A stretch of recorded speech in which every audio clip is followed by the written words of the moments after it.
Happy New Year, heavy music fans! How's those New Year's resolutions coming along? Already failed them, didn't you? Tisk tisk. Well, to lessen the sadness of your personal failures and seasonal winter depression, I'm here to talk about something to look forward to, a reason to continue soldiering on despite the worsening hellscape that is our modern existence. New music! A new year means new albums, new tours to promote those albums, and give you peace through the method of screeching guitars and angry singing and shouting. A listing of some of my most anticipated albums of 2024. Some of these albums have set release dates. Some of these have only been announced that they're releasing this year. Some of these are from bands simply confirmed to be working on new material, and some of these might be wishful thinking. Gotta keep hope alive, right? Also, if you haven't already, make sure to like the video and subscribe, okay? Let's go!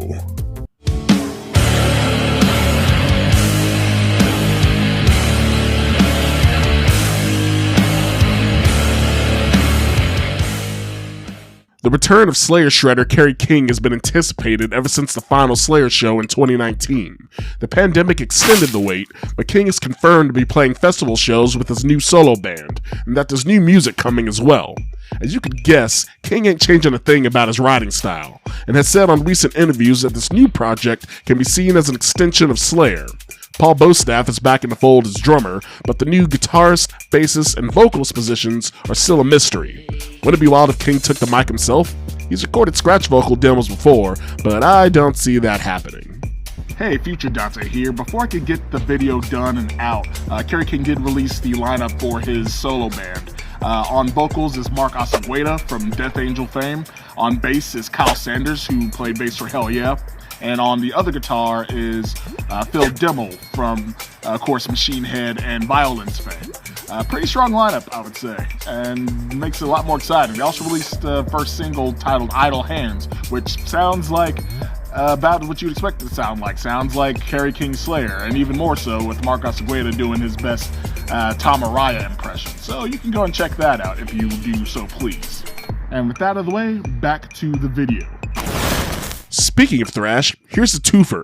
Havoc and Warbringer, two of the most notable modern thrash acts. Both released their last albums in 2020 within a week of each other during the peak of the pandemic, and both are due for new records.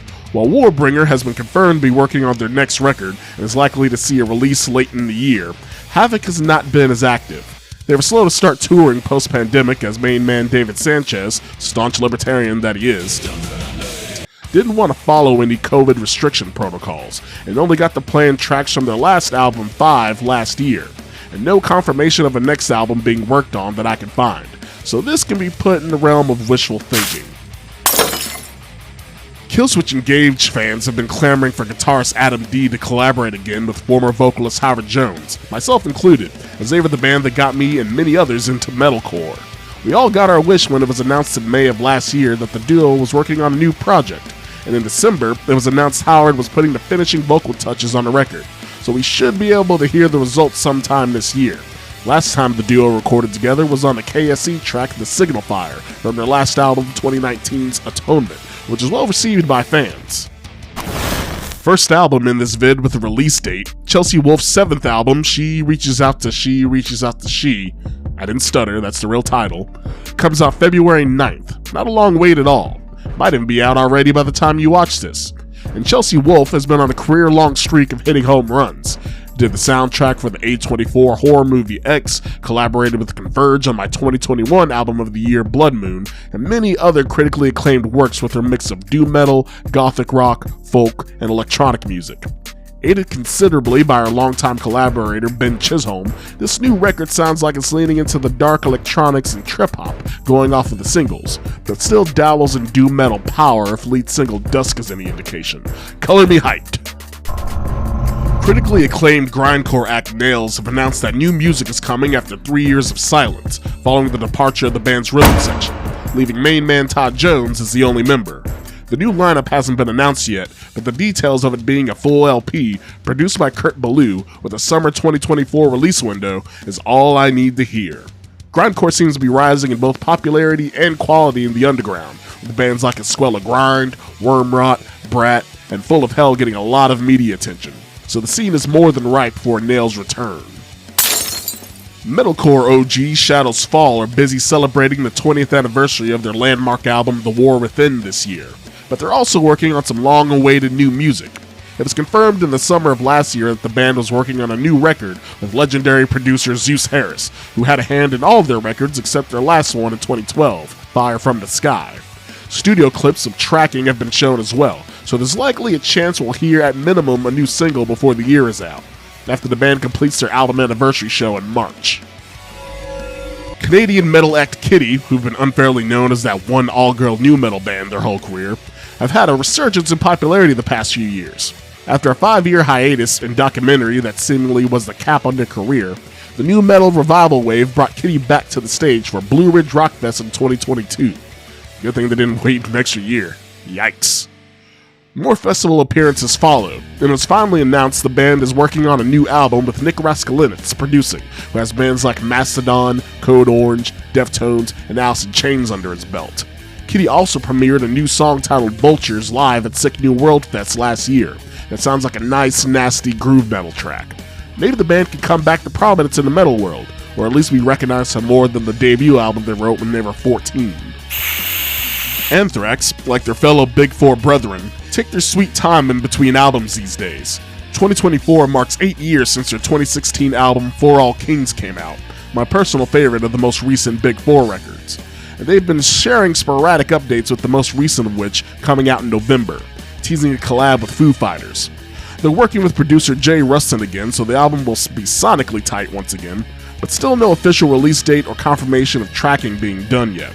Anthrax have a big European tour with Creator and Testament happening at the end of the year, so hopefully that adds a bit of pressure to get the lead out and have new material to play by then. The current kings of hardcore, Knock Loose, haven't released a full album since 2019's A Different Shade of Blue, but they've stayed top of mind with some astounding EPs in 2021's A Tear in the Fabric of Life and 2023's Upon Lost singles, both being complete-feeling projects in and of themselves. But their last release being named Upon Lost Singles seems to imply an Upon Lost album, but no album has been announced. And maybe wishful thinking to get a full album with this EP format working so well for them, but if they keep releasing music of this quality this frequently, I can live with it. The Dillinger Escape Plan, Every Time I Die, Fit for an Autopsy supergroup Better Lovers burst onto the scene last year to much fanfare, furthering Greg Puciato's journey to be his generation's Mike Patton with how many bands he's been in. The group introduced themselves with the fiery single 30 Under 13, leading to the God Made Me an Animal EP in July, and then closed the year out with the November single 2 Alive Amongst the Dead. The hype train is strong behind the band and they know it, so we should expect a full album later this year, or at minimum another single or two. It's a crime the only people I hear talking about Oceans of Slumber are music critic jackoffs like myself. They're one of the best modern metal bands in my eyes, and they're often compared to prog metal legends Opeth. Their 2020 self-titled album was in my top 10 albums of that year, and their last record in 2022, Starlight and Dash, showed a stylistic pivot that went into the Southern Gothic while maintaining their core vibe. Now with a new label in Season of Mist, and promises that this next record is going, quote, heavy, excitement is high for what's to come from the Houston prog doom outfit.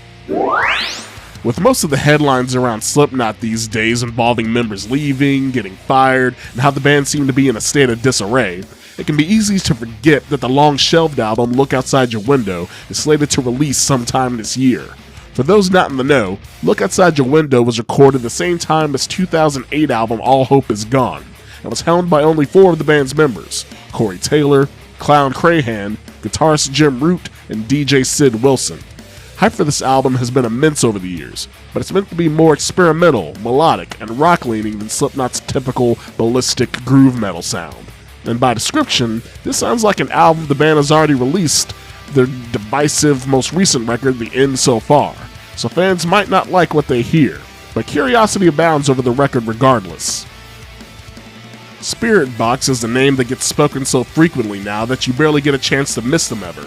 Since the release of their debut full-length Eternal Blue in 2021, they've rocketed up to metal's mainstream, and occasionally knock on the, quote, real mainstream, collaborating with the likes of Megan Thee Stallion.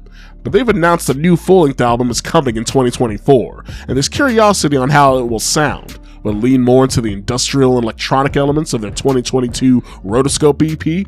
Or will it be more balanced with hints of Eternal Blue like on the Fear of Fear EP? Time will tell. Deftones have revealed they have a new album slated to come out in 2024, thanks to the guitarist Stephen Carpenter mentioning it on a Flat Earth podcast. Go figure. It's meant to come out in spring or summer this year, and the real highlight is that they're working with producer Nick Raskelintz again, who produced their critically acclaimed albums Diamond Eyes and Koi no Yokon. I was personally meh about last album Ohms, outside of the singles, so calling me hyped that the next record is being produced by the man who helmed two of my favorite records by the band. Last but not least, and also more in the wishful thinking category, is Gojira. Last album Fortitude came out in 2021, and the band has confirmed they are working on new material, but 3 years is on the very short end of time in between their releases, and the last update came from an interview with drummer Mario in October of last year, stating that it's far too early to be talking a release date, but that the album will possibly be longer and heavier than Fortitude, which just makes you want the album more. While we may not get an album this year, it's highly likely we'll at least get a new single and cool music video, like the band did with Another World about a year before Fortitude came out. And that's just some of my anticipated and hoped for albums to come out this year in 2024. There's a lot more to look forward to, and like every year, some unexpected surprises to come. What are your most anticipated albums for 2024? Leave an answer down in the comments. Give this video a like, and subscribe to see more videos similar to this one. Peace, love, music, and I will see you all next time.